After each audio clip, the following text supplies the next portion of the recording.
four-part process, and I'm going to walk you through them.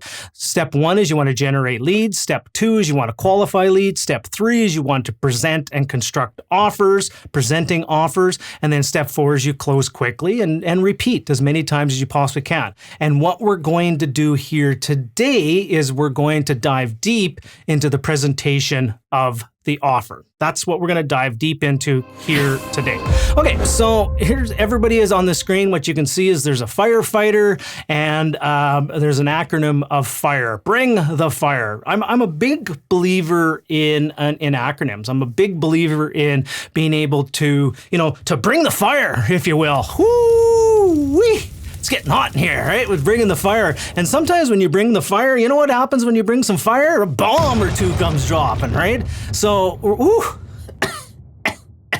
So we're going to have some fun here today. And the first acronym that I'm going to share with you is the FIRE acronym. This is a presentation format that I want to share with each and every one of you is in the FIRE acronym, which I will talk a little bit about this as we go along. And this is a cornerstone. This is a non-negotiable whenever I put together any kind of presentation, whether it's a presentation to a mortgage broker, whether it's a presentation to an investor, whether it's a communication with a teenage daughter that's wanting to have 50 people over for a birthday party, and you haven't have a negotiation. That's a high level, high power, high stressful negotiation. So the FIRE acronym is the F stands for feeling, the I stands for intention, the R stands for reflect upon, what do you think about, and then the E stands for execution, call to action, what is the steps that they want to do from there. Okay, so think about this for a second.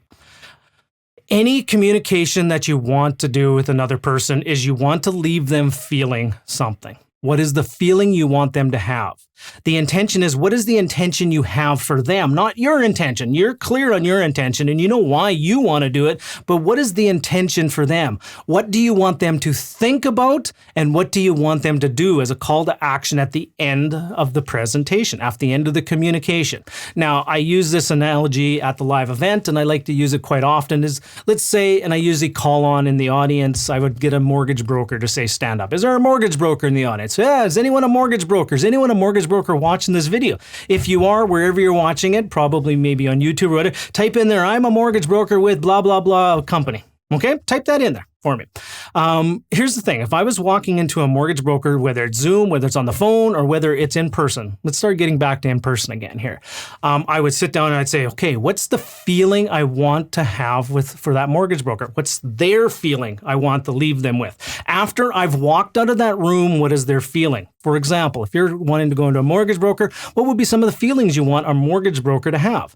You want them to feel that confident in you. They want to feel that you're a credible investor. They want to feel that, you know what? I often visualize that the person's going, high five, this is going to be a slam dunk, an easy file to work on. Somebody has got all their documents in a row. This one is going to be an easy one. A mortgage broker typically only gets paid if they fund deals. And if you walk into them and you give them confidence that you're credible, that you have all the paperwork for them, they're going to be able to fund your deals. And they will sit there going, they'll be excited about working with you.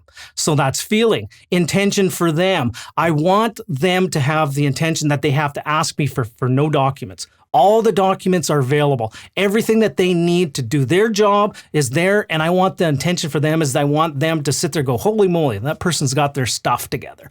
There's something to think about. Maybe what I want them to think about is maybe I'm investing in another province. Maybe I'm investing in a different area, something that they're not familiar with. I want them to think about this area different. I actually want my mortgage broker to potentially get excited about the area that I'm investing in. Hey, between you and me and the fence post, the mortgage broker might be a potential capital partner for you. They might really like what you got going on. They could be a potential capital partner. I want them to think differently about you, think differently as a real estate investor, think differently about an area. And then what is the execution? I want my file to be on the top of the pile. And when my file is on the top of the pile, it gets done first. And that's the feeling. That's the intention. That's what I want them to think about. And I want the action is I want my deal funded.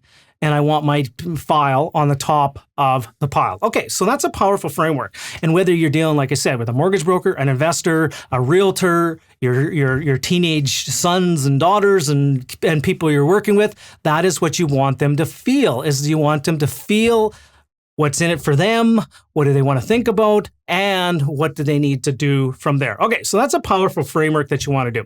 So now here's one of the things that I want to share with you very, very quickly here is before you go in and present, here's a powerful thing is sometimes, whenever you're setting up a production or a video or a movie or any of that kind of stuff, there's an awful lot of work that's done before and after the performance in between. Okay, the performance in between of let's sitting here and recording this video.